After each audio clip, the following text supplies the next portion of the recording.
You are listening to Lighthearted, the official podcast of the United States Lighthouse Society. My name is Jeremy D'Entremont. Welcome. My co-host today is Bob Trapani Jr., Executive Director of the American Lighthouse Foundation, author, photographer, and lighthouse technician. Hey, Bob. Good afternoon, Jeremy. This is a beautiful day here at Owl's Head Light, and just happy to be here with you. Well, thank you so much. It's a gorgeous day here, too, in Portsmouth, New Hampshire. A warm fall day, beautiful color and everything, just absolutely gorgeous. So we're actually recording this on October 22nd, but this episode is slated for October 30th, 2022. And this is episode 197 of Lighthearted. In a few minutes, we'll hear part one of a two-part interview with four people involved with Point Lighthouse on the Kennebec River in Maine. Before we get to that, the lighthouse season is winding down here in the Northeast as we get into later fall and colder weather, although it's so beautiful today. So how do you think the season went for the American Lighthouse Foundation and its chapters, Bob? Jeremy, the season was fantastic. We came off the last year when everybody just was able to get out again and enjoy lighthouses and every other activity in life. And we're sure how this season was going to go. Would we see them, last more? And it's been right steady as it was just about from last year. So we're tickled pink. And I think from a lighthouse preservation standpoint, it was just wonderful to see even more volunteers back in action. I'd like to say that 2022 was kind of a rejuvenation for volunteers helping our lighthouses. And we saw so many great things based on what they were able to, once again, contribute with their time and talents. Well, that's all excellent news, of course. And we had a good year here at Portsmouth Harbor Lighthouse, our chapter, Friends of Portsmouth Harbor Lighthouses. We did our tours by reservation for the second year in a row, and remains to be seen how we'll handle that moving forward in the future. But the tours by reservation usually sell out, and people seem to really love it. So it's been a very good season. So I just want to mention again, we are recording on October 22nd. This episode is slated for October 30th. We kind of did a Halloween-themed episode last week, in case anybody's wondering why this isn't a Halloween-themed episode. If you want to hear some lighthouse ghost stories, check out the previous episode, episode 196. It featured an interview with Patricia Heyer, author of a new book on haunted lighthouses and other locations on the New Jersey shore. So, Bob, the subject of this episode and next week's episode is Point Lighthouse in southern Maine. Let's give our listeners some background before we introduce our guests. Sure, Jeremy. The city of Bath, Maine, on the Kennebec River, has long been known as the city of ships. By 1800, Bath's shipyards were producing vessels used in domestic and international trade. Today, the Bath Iron Works, a subsidiary of General Dynamics, is one of the largest defense contractors in the world and one of the largest employers in the state of Maine. Point Lighthouse was established in 1898 on the northwest end of Arrowsic Island at a sharp double bend in the Kennebec River near the shipyards of Bath. It was one of several aids to navigation built on the river in the same year, 1898. Also established at that time were light stations at Perkins Island and Squirrel Point, as well as a range light station near Doubling Point. In 1935, the keeper's house at Doubling Point was sold to a private owner. The keeper at the range light station a short distance away became responsible for both stations. Responsibility for looking after the light later went to the keeper at Squirrel Point Light Station in 1980. Beginning in the early 80s, Doubling Point Light was again monitored from the Doubling Point Range Lights station. It became the job of one keeper to look after the range lights, Doubling Point Light and Squirrel Point Light, as well as their fog signals. For a few years, this job was performed by Coast Guard bosun mate Karen and McLean, one of a very small number of female Coast Guard lighthouse keepers. Karen, whose husband Dan headed a Coast Guard unit in Boothbay, Maine, lived at the keeper's house at the range lights with their two children. In February 1987, Dan took charge of the light station, marking the first time in Coast Guard history that a husband relieved a wife of command of the same unit. Under the Maine Lights program, Doubling Point Lighthouse was transferred to the Friends of Doubling Point Light in 1998.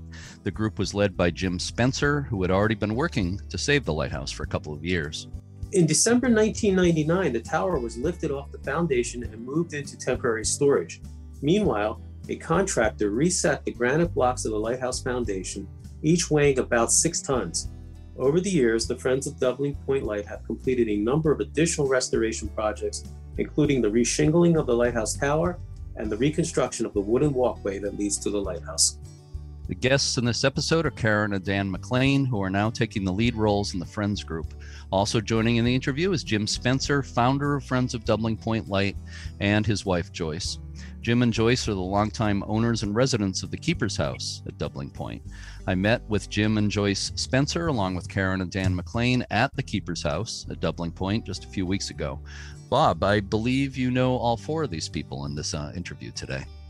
I do, Jeremy. I do know all 4, although I am still looking forward to my very first meeting with Karen and Dan, and we've agreed that we'll make that happen probably later this fall, and we're looking forward to it. But yeah, the Spencers, have known them probably for about 18 years, and just wonderful people. Yeah, I agree. Over the years, I visited that light station many times, and Jim would sometimes be out in the yard, and I chatted with him. So again, going back to the 1980s, I've visited that place so many times, but this visit for this interview was my first time inside the house. So that was pretty cool. It was also my first time getting to have a long conversation with all 4 of them, the McLeans and the Spencers. It was a great day. So I split the interview into 2 parts, and let's listen to part 1 of the conversation now.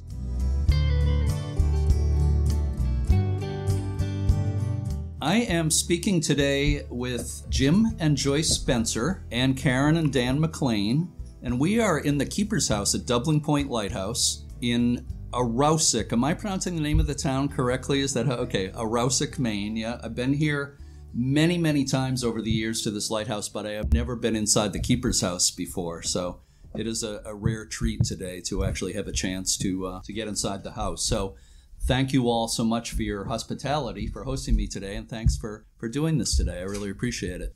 And I want to start with Jim, a little bit of background on how you came to be the owner of this house. I understand the person who originally bought the Keeper's House back in the 1930s was a relative of yours. How did that come about, and when did you start living here? Well, I have an aunt named Irene who lived with Amy Thurston.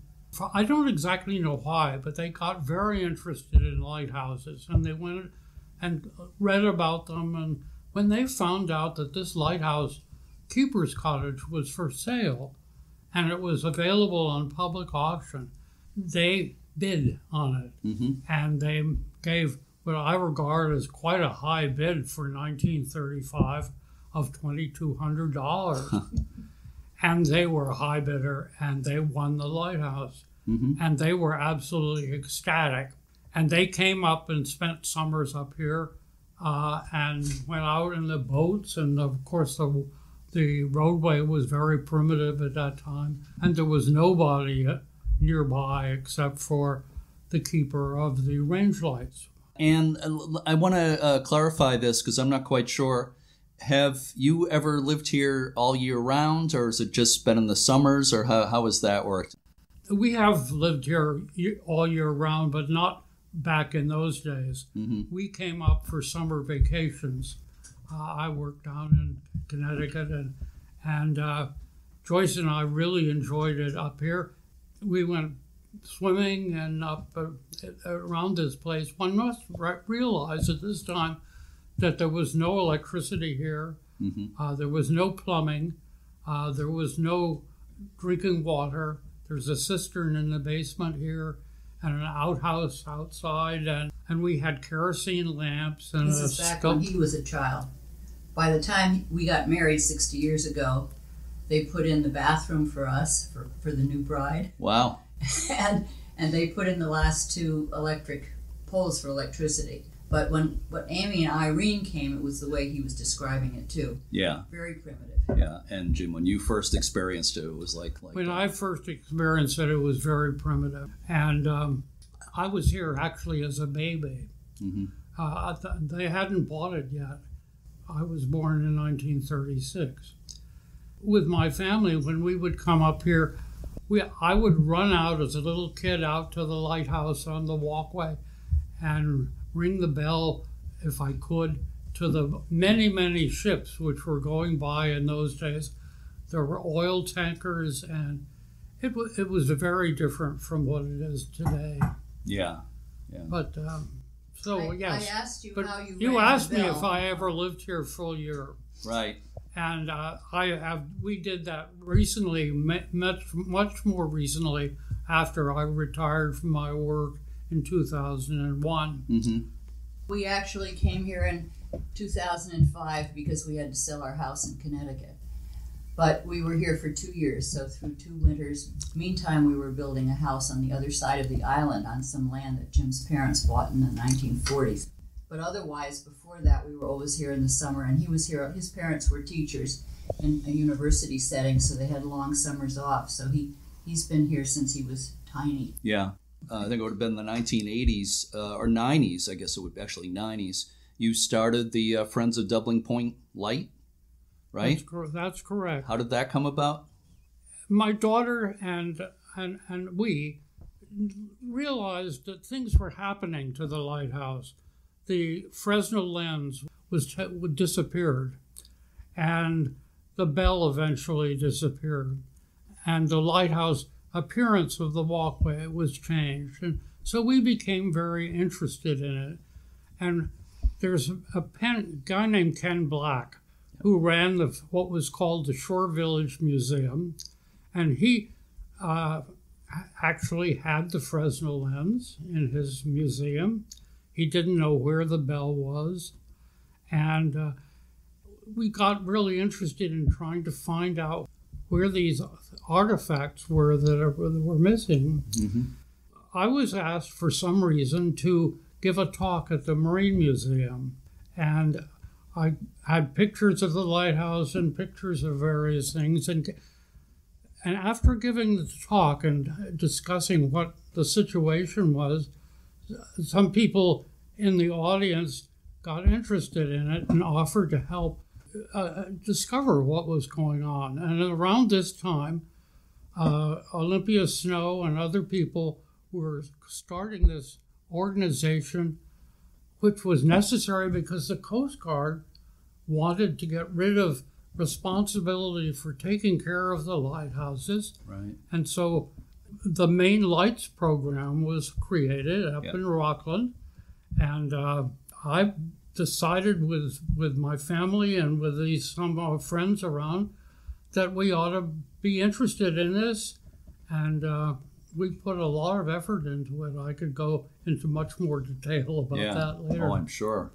I know from personal experience how involved that kind of thing can be. Well, I think you were involved in it, weren't you, at that time? I think I was in touch with you at that time, and certainly in touch with your daughter, Margaret. She got so involved in trying to find the bell and everything, too. And that same year, she and I came up here during her spring break from high school, and we went to as many lighthouses as we could see between Portland and Acadia, and we checked out all the bells, too. But every place we've gone, we've always been interested in lighthouses. We've been to ones in Bermuda and in California, and usually Margaret was with us. So she's our youngest daughter, but she's the one who became really involved in this and wrote about the lighthouse and looking for the bell for one of her essays for the many colleges that you apply to now. Another thing about your daughter, she was actually married here at the lighthouse, I believe. Is that right? Margaret was married here, yes. Yeah. And she's not the only person who's been married here. She married a young man she met in Alaska. She went there 2 summers for summer jobs from college. Mm-hmm. And they were married right down here in the lower lawn. We had a very small family wedding. Since he was from Alaska, they couldn't afford to send very many friends to Maine. So it was really aunts and uncles. Mm-hmm. Margaret allowed me to invite her godparents and one other couple she was close to. And I think we had maybe 25 people, but it was a charming wedding. And I have pictures out there I'll show you later. She just loves this place, and she now is the next owner. We've passed it on to her, but Jim can tell you that after his aunt and his godmother owned the cottage, then it went to one of his aunts, then to his father, then to Jim, and now to Margaret. Mm-hmm. Okay. And she has 4 kids, and I'm sure it will keep going on in that family. Great. We haven't actually said what was wrong with the lighthouse that needed to be done. Yeah, I know I there was feel at some point that Yeah. ought to be stated. Yeah, I was going to ask about that. It was I know there was a very pressing need. Talking about the foundation. Yes, exactly. So what happened? So the Friends, when we applied for the ownership for the Friends of the Doubling Point Light, there were really some problems for the lighthouse. The foundation was being knocked to pieces by the ice flows that came down the river in the spring. The foundation had been made of beautiful, huge granite blocks, but they were set on top of each other. There was no supporting lining inside. And the crashing lights, some of them were half a mile long, at high tide, were backed into this at 6 knots. And then also there were other things going on at the same time. The needed to be painted. The walkway was falling apart to an extent and needed repairs. That was really the motivation, in a sense, to fix the lighthouse. Yeah. And that needed funds to be raised. And so the Friends became the vehicle for doing that. And through the years, we've been quite successful at it. Yeah. I remember that job when the lighthouse was actually lifted off the foundation, so it could be. It was lifted repaired up by Reed and Reed. Reed and Reed is a marine contractor up in Woolwich, and they brought a big barge down here with a crane and lifted the lighthouse, took it up above the Bass Bridge, and it was sitting on their dock, blinking. For months until the foundation was rebuilt, all filled with cement and appropriate steel contracting, and put back on there. Yeah. Subsequently, we rebuilt the walkway, right, putting it back the way it had been in 1898, when the lighthouse and its other lighthouses on this river were all built together. Yeah. Oh, I remember that project when the lighthouse was lifted off and the foundation was repaired. I followed it very closely. We got a lot of publicity for that. Yeah. We were actually on the Weather Channel for a couple of days. Really? Okay. Yeah, I remember that being all over the news. My brother saw it down in one of the Carolinas where he lives on the Weather Channel. Oh, that's great. That was a lot of fun, and it organized the group very well. And a lot of these people have been loyal to the group for years afterward. That's great.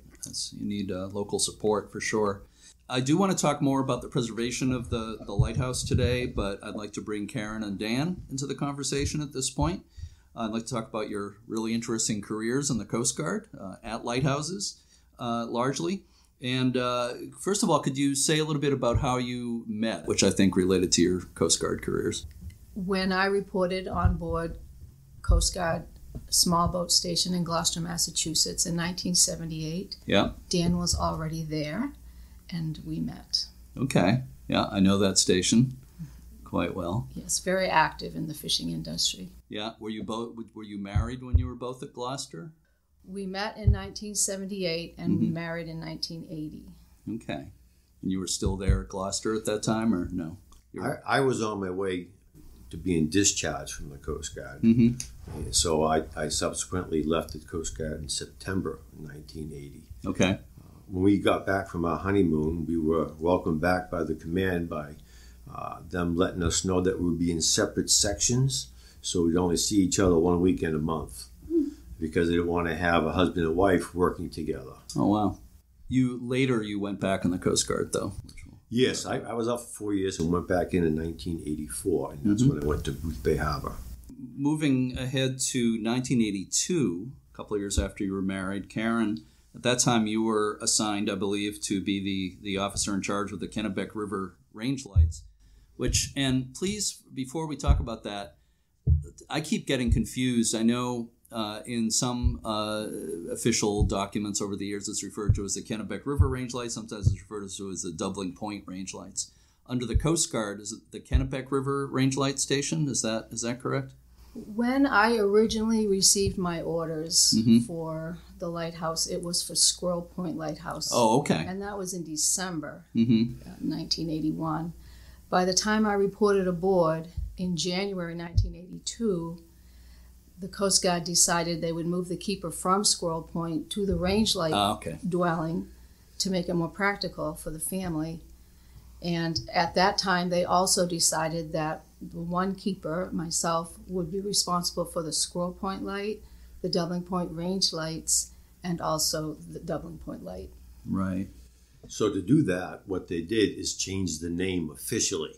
Okay. It's to Kennebec River Range Light Station.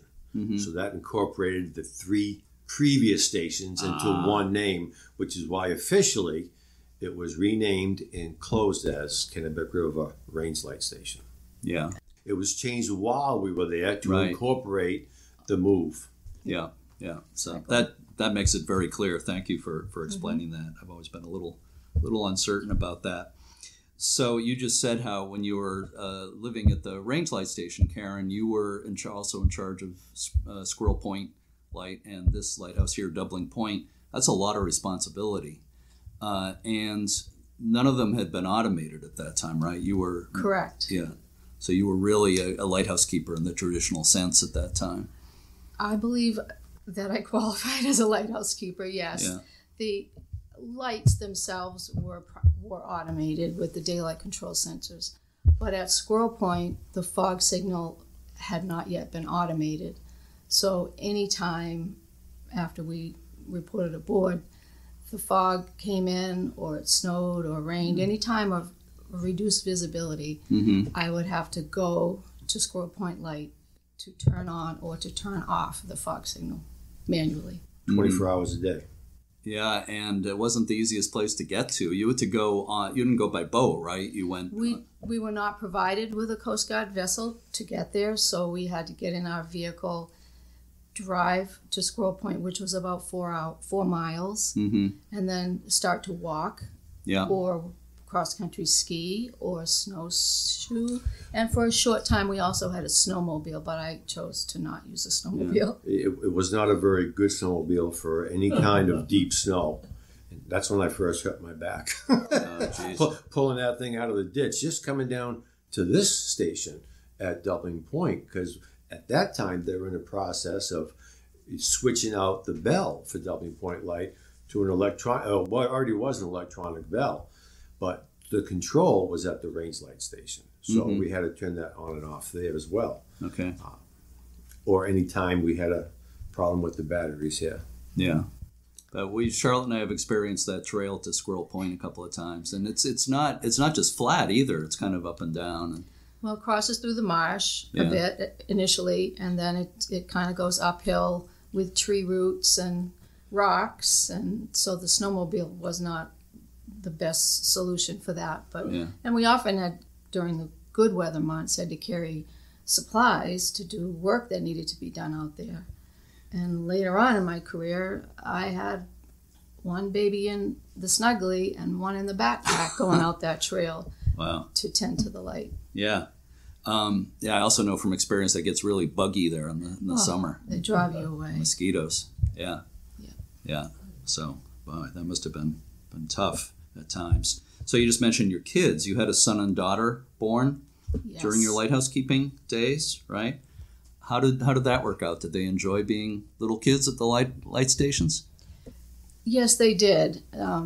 Our son was born in 1984, and our daughter was born in 1985. And I continued as the keeper until 1987. So that meant juggling childcare and work. And then as Dad became the keeper later on, I was sent to South Portland to work. So they quickly became not only independent, but they also became little helpers. They enjoyed living there, especially our son. He was mission-oriented from a very young age, so he enjoyed meeting with the visitors and explaining how the range lights worked. And our daughter was a little social butterfly, so she just enjoyed visiting with everyone and sharing her smile. I'm just going to say how impressed we are to hear this stuff. I didn't realize she was had a baby here, a baby on her back, and she had to do that walk out to Squirrel Point. This is why we wanted to listen, because we haven't heard some of this stuff. Well, I was in booth when I went back in the Coast Guard. I was gone 48 hours at a time, or on weekends it was 72 hours from Friday morning till Monday morning before I got back. So, and there weren't many people as there are down here for neighbors. Yeah. Babysitters were few and far between around here. Until I got the job. Yeah. We'll go there So, in a minute. were your kids sad to leave the station? Our daughter, again, being a social butterfly, looked at it as an adventure, and she was very excited. But our son, on the other hand, was sad. He was once asked by a newspaper reporter, TV reporter perhaps even, how he felt about leaving the lighthouse without a keeper. And he said, "I'm sad because there will be no one here to take care of the lights." He considered it his little mission, and he was a different little boy when we were moved onto a big military base from this beautiful, idyllic spot that he had always known as home. Yeah. So it was. Yeah. You just said idyllic, and that's what how I think of these places, both the Doubling Point Light Station here and the Range Light Station. They're just so pretty. Yes, so, did you enjoy living there in general and enjoy the changes of the seasons and all that? How was it? Again, idyllic is a great word. We both love being around the water. And back then, there was still commercial traffic, not nearly what it was when Jim was growing up. But we still had a couple of fishing boats and tugboats and ships around. So there was a lot going on. And it was always beautiful there, but in a different way. The biggest negative part is just interesting to talk about is that when you finally get to spring up here in Maine, you embrace it.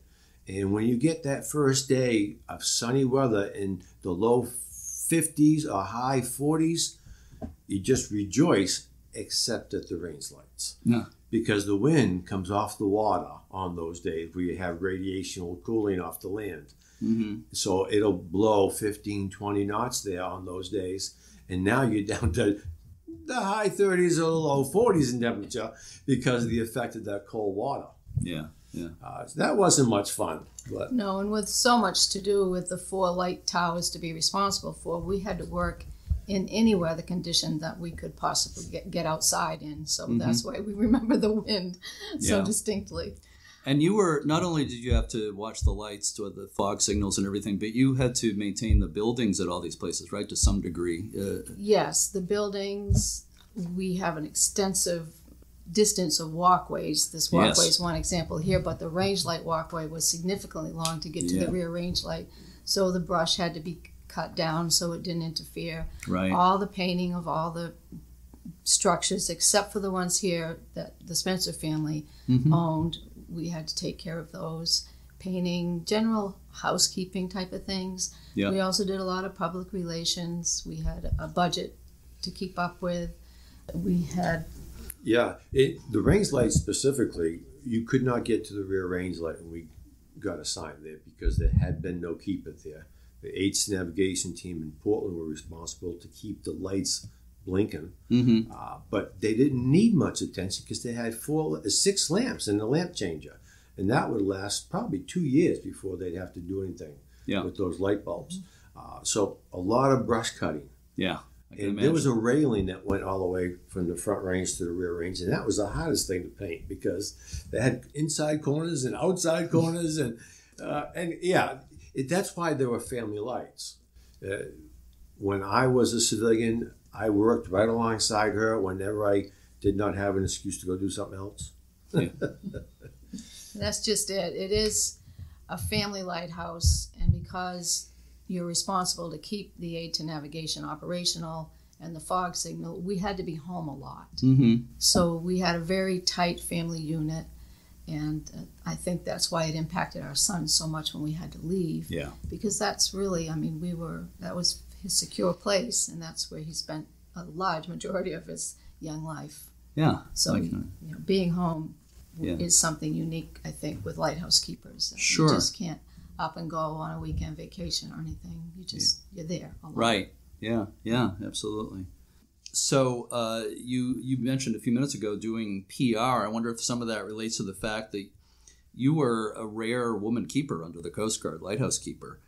There were certainly a lot of civilian lighthouse keepers in the lighthouse, civilian female lighthouse keepers in the lighthouse service days, but not many under the Coast Guard. And I think you were the only one, I think, at the time, and possibly the last one under the Coast Guard. Is that correct, do you think? I can only share what I had been told as far as that is concerned.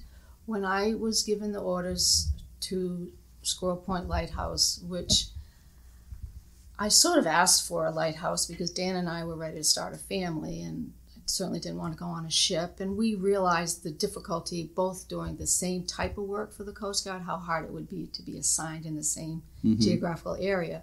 So I asked for a lighthouse, knowing I was shooting for the moon. But they had this one in Maine, and they offered it to me. So I was told that my assignment officer had to get special permission from his assignment officer because a female had never been assigned to a Coast Guard lighthouse for the Coast Guard. So it was approved, and I came on board, and I didn't really give it much thought when we first got here because what Dan said is true.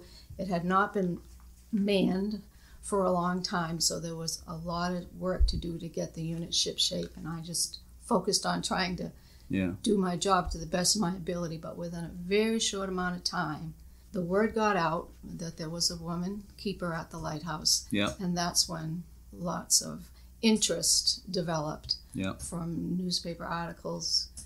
Even there were 3 TV news reports, at least, if not 4, done on you. So that somehow led to one specific unique responsibility that I was given in association with the Hyde School here in Bath. There was a lieutenant in Portland, Maine, working with a representative from the Hyde School summer program. And together they decided that they would send several of their summer-enrolled girls by canoe to the range lights to tent out for a few nights. And I was asked to be their mentor and give them their work assignments and enjoy their presence and survive. Hopefully get some work done somewhere along the lines. It was the most unique thing, and I still look back at that. It ended up being a very memorable, enjoyable experience, bonding with the girls. They've never held a paintbrush. They never had to cut brush or mow lawns, but they did. And they ended up enjoying it when it was over. They I think sent them by boat because they really did not want these girls to realize there was a road to get out of there.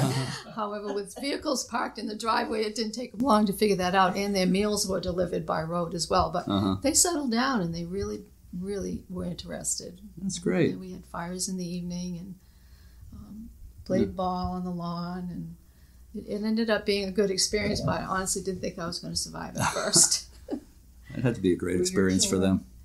Born and around then? Yeah, they were alive, and I was working at Booth Bay, but I wasn't there for the whole weekend, I believe. I forget how much time I was actually there for. If you don't mind, I'm going to go back a little bit to how Karen got assigned to the light station, because it's worth noting that we had decided that we were going to leave the Coast Guard together after I'd gotten out. And when her enlistment was up, she was going to join me, and we were going to hopefully go down to Florida. I had gotten my captain's license, and we were going to get a job on a yacht as a husband and wife team to operate the boat, maintain it for whoever owned it, and hopefully live on a yacht and put some money away for the future. And the Coast Guard ruined that plan because Karen, when she told the Coast Guard she was going to get out, the Coast Guard said, "No, you can't. You can't. We need people like you." Obviously, a female mentor at that time were few and far between for the Coast Guard. And they said, "What will it take to keep you in the Coast Guard?" And that's when she mentioned the lighthouse. And to give some justification for what kind of a job she did, she was temporarily assigned down to Point Lighthouse in Hull, Massachusetts, because the commanding officer down there had several females, and he felt he needed a good mentor for them. And her being a boatswain mate, it really is and always has been typically man's job, even all these decades later, because it's an operational job. You wear a gun belt, body armor, you were in charge of the boat, you were in charge of the work details. Yeah. It's a very highly operational position. He wanted her to go down to that station in Hull and qualify as a coxswain in that area. Yeah. Now, to be a coxswain, to operate a Coast Guard boat, you have to first have the qualifications and the experience, but you also have to learn the area. Point Allerton Station was probably the most difficult and diverse area of operation in all of Group Boston. Gloucester was, we had islands and shoals, but not like Point Allerton, all those outer islands they were responsible for in Boston. And the commanding officer there was a very good commanding officer. He ended up, anyways, had a great career. He was on her to qualify, and he gave her 30 days to qualify, so that then she could be leading these women as also. He didn't want to drag it out. And she was only TAD, temporary assigned duty, for 90 days. And he promised her after 90 days, you can go back to Gloucester if you want. Well, she got qualified in 30 days. She ran boats, and when her 90 days were up, the CEO called her into the office and said, "You've done a great job. We're going to keep you here. We want to keep you here." And she said, let's talk about this. And the rest is history. But that's an example of what kind of work she did for the Coast Guard. Yeah. We're learning so much. We've known this young couple for a long time, but these stories are fabulous. I'm almost crying. They're so exciting. Brand new stuff. So proud of you. Yeah. Well, it speaks so highly of what the... I do remember how the Rangelight Cottage improved when she was there. What I can speak to what happened down at the Rangelight Cottage after you got there. That place needed a lot of work, and once you worked there, it became absolutely immaculate. The basement was you could eat off the floor in the basement. It was a wonderful experience, and you did super work there. We've been very excited to hear about this, going out to Squirrel Point and all. I had no idea how hard this job was, and her husband is clearly so proud of her and what she accomplished too. One of the things that were deficient at the range light station when we got there was the flagpole. Yeah. They had a flagpole, but it was bent at 30 degrees, and it was not repairable. Squirrel Point, having just had the keeper leave there, had a beautiful flagpole, but it was solid steel. However, an old Coast Guard shipmate from Gloucester came to visit with his wife one winter day. And we walked out to Squirrel Point, and we took that flagpole, put it over our shoulders, and we walked it back out and brought it to the range lights and put it up. Nice straight flagpole. Wow. And the reason that the Coast Guard didn't want to replace the flagpole, because these lights were real close to being automated. Right. The entire 8.5 years we were there. Yeah. They just didn't do it. I think maybe because it was operating smoothly. Right. It wasn't an expensive unit to keep up. So we ended up being one of the last to be automated, and we wanted a flagpole. So we robbed from Peter to pay Paul. A budget was $1,100 a quarter. For all these three light stations. For painting, maintenance supplies, and any big expenditures would go out on contract, or maybe they find funding somewhere else. But that was our budget. Yeah. Now I understand, Karen and Dan, you were both involved in a rescue. Yes, it was. I'm not sure of the dates. You can fill those. I think it was February '83. I don't know the exact date. Okay. Yes, it was the February holiday. Is that the President's holiday in February? President's Day? President's Day, yeah. So because it was a holiday, there was no large crew at the Bath Ironworks facility, which during this incident, if they could just immediately respond, it would not have been nearly as serious. But we were living at the Kennebec River Range Light Station dwelling, and we received a phone call from a woman who lives in the plant house right across here from the Doubling Point dwelling. She was understood that we were living here and was hysterically telling us on the landline telephone that was attached to the wall that there were children on an ice floe right in front of us, and we needed to do something. Mm-hmm. So, of course, one of us went outside, and there were no children in sight. Once we clarified that perhaps it's the Doubling Point Light, yes, it was. And the boys from the shore over by the plant home had gotten on a section of ice that separated from the shore, and they were drifting upriver. Mm-hmm. And so we called Booth Bay Harbor Coast Guard, which is the responding search and rescue unit for this area. And the rivers were closed in with ice. Yeah. So their only option would be to go offshore and then come up from the mouth of the Kennebec, which would have taken about an hour or so. Mm-hmm. Minimum, yeah. At the minimum. There was nobody on duty at BIW because it was a holiday, and we just could not sit idle. So we got the only resource we had, which was a very stable canoe. And 17-foot aluminum. Oh my gosh. And it was winter. Fortunately, I had a Jeep for a vehicle, so we threw that canoe on top of the Jeep, and we came down here.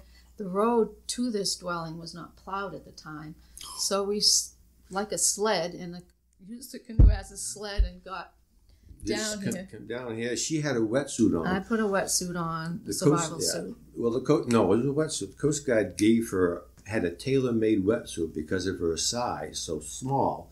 The standard sizes couldn't fit, so they tailor-made one for her in Gloucester. So she kept it with her when she came here. Mm-hmm. So she was able to get that on while I got the canoe ready and threw it on the top of the Jeep. Soft top Jeep. We didn't have racks back then.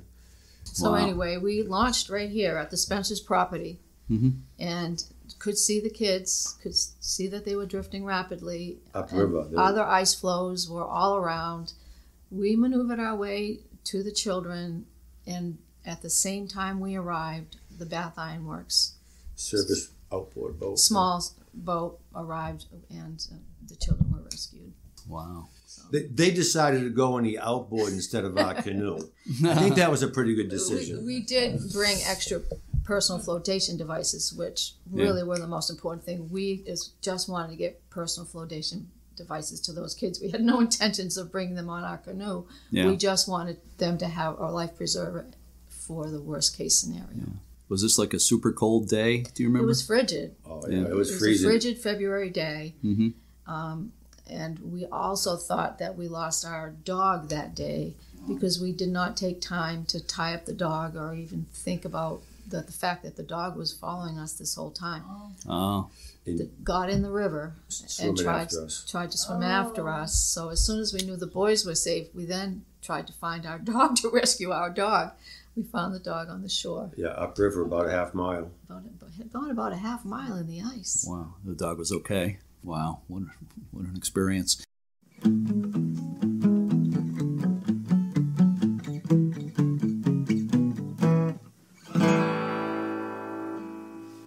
To learn more about Friends of Doubling Point Light and how to visit the light station, go online to doublingpoint.org.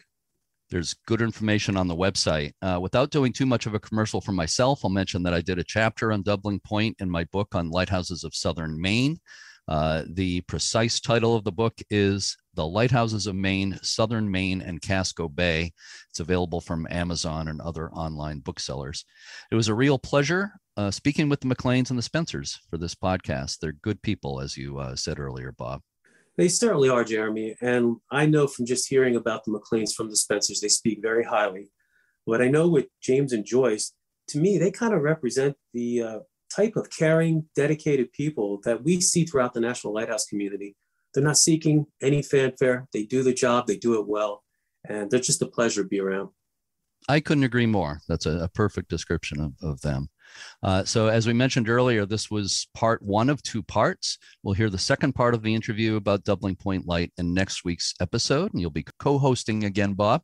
That'll be posted on November 6th. In part two, there's more discussion of the McLeans' time as lighthouse keepers, about wildlife in the Kennebec River region, and about efforts to improve access to Doubling Point Light Station for visitors, among many other things that we talked about. And again, you'll be back as co-host, and I appreciate that, Bob.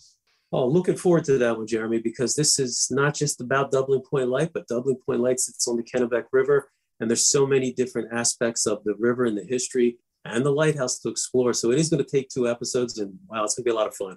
You're right. It's a fascinating area. It really is, in a very beautiful area. I just a little hint for people listening, though, if you visit, I don't necessarily recommend visiting in the middle of July or August. It tends to be a little mosquito infested at that time. I say spring or fall is probably the best time. Would you agree with that, Bob?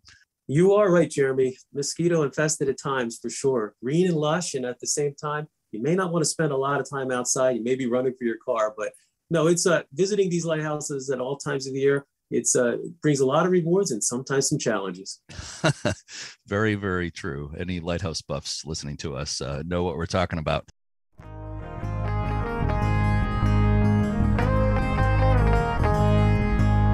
So before we sign off today, I want to mention an event coming up soon in Florida.